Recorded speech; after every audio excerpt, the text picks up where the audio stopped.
fazer um apanhado geral desse processo. Foi amplamente divulgado que o Adair Pinheiro seria um pedófilo, um abusador de crianças. Nesses autos aqui que nós estamos discutindo hoje, isso ainda existe. Primeiro que para ser considerado um abusador, um estuprador de crianças, deveria ter acusação do crime de estupro de vulnerável. E essa acusação ela não existe. Segundo, para ser considerado um pedófilo, ele também teria que estar sendo acusado pelos crimes previstos a partir do 241 do ECA, que é ter imagens, enfim, de menores praticando sexo, enfim, e várias outras situações. Essa acusação também não existe. Então, é injusta a qualificação, é injusto o rótulo que foi, infelizmente, colocado em Adair Pinheiro pela mídia, de pedófilo e de estuprador, de abusador de criança. Isso não existe, nunca existiu. Esse processo, ele é um processo em que não existe vítima. Pasmem vocês, este processo não existe vítima. Aí vocês podem me perguntar, e aquelas escutas telefônicas que foram veiculadas na mídia nacional? Bem, aquelas escutas, elas foram produzidas em 2007 e só apareceram em algum procedimento criminal em 2009. Aí eu pergunto a vocês, quem foi que ficou durante 2 anos com essas escutas e por qual motivo ela só apareceu na mídia em 2009? Aí eu questiono a vocês, será que isso é justo? Será que é justo você divulgar na mídia uma escuta que não se sabe, na verdade, a origem e simplesmente passar a rotular uma pessoa? Esse processo ele se iniciou dessa escuta telefônica. Fizeram diversas diligências para ver se localizavam essas menores, supostas menores, porque a gente não sabe nem a idade dessas pessoas, e essas procuras foram infrutíferas. Não satisfeitos, os investigadores chamaram uma pessoa, que na época era uma adolescente, e a qualificaram inicialmente como vítima. Só que no decorrer das investigações, depois da instrução processual, enfim, verificaram que ela não foi vítima de absolutamente nada, porque ela disse: eu nunca pratiquei sexo com Adair Pinheiro, Adair Pinheiro nunca me pagou, eu nunca me prostituí. Certo? Então, no acórdão condenatório, prolatado pelo Egrégio Tribunal de Justiça do Amazonas, pasmem mais uma vez, essa pessoa ela é qualificada como testemunha de acusação. Infelizmente, os senhores e a sociedade não tiveram acesso ao acórdão, porque se trata de processo em sigilo, e os senhores verificariam que o que eu estou falando é a mais pura verdade. Na fundamentação do acórdão, não há um trecho que diga que a fulana de tal é vítima disso ou daquilo. Certo? Mesmo assim, o Adair Pinheiro foi condenado pelos artigos 227, 228, 229 e 244A do ECA. Esses artigos, eu vou delinear cada um. O artigo 227, ele é o artigo que trata do seguinte: oferecer alguém a outrem para a satisfação da lascívia.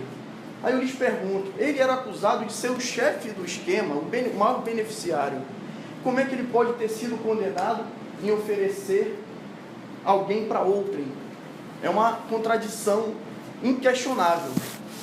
O artigo 228, ele trata em induzir alguém à prostituição ou impedir que deixe a prostituição.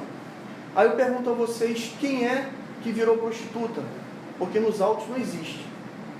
E o terceiro, o artigo do Código Penal, é o 229, que fala em manter casa de prostituição. Eu lhes pergunto, onde está localizada a casa de prostituição mantida por Adair Pinheiro? Quem são as prostitutas que lá trabalham? Quem são os funcionários?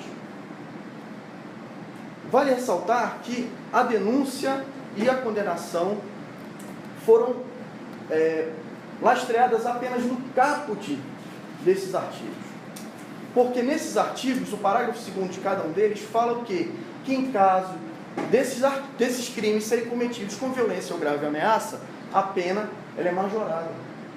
Então, é uma prova cabal de que a acusação e a condenação que pesaram contra Adaildo Pinheiro foram de crimes praticados sem violência e sem grave ameaça. Por fim, o artigo 244A do ECA fala da exploração, submeter criança ou adolescente à exploração sexual. A única pessoa que foi ouvida como testemunha, porque não a vítima, eu repiso, ela disse que nunca praticou sexo, enfim, e não recebeu dinheiro, isso ou aquilo outro. Então, no entender da defesa, esse processo, desculpem minha franqueza, é uma aberração jurídica.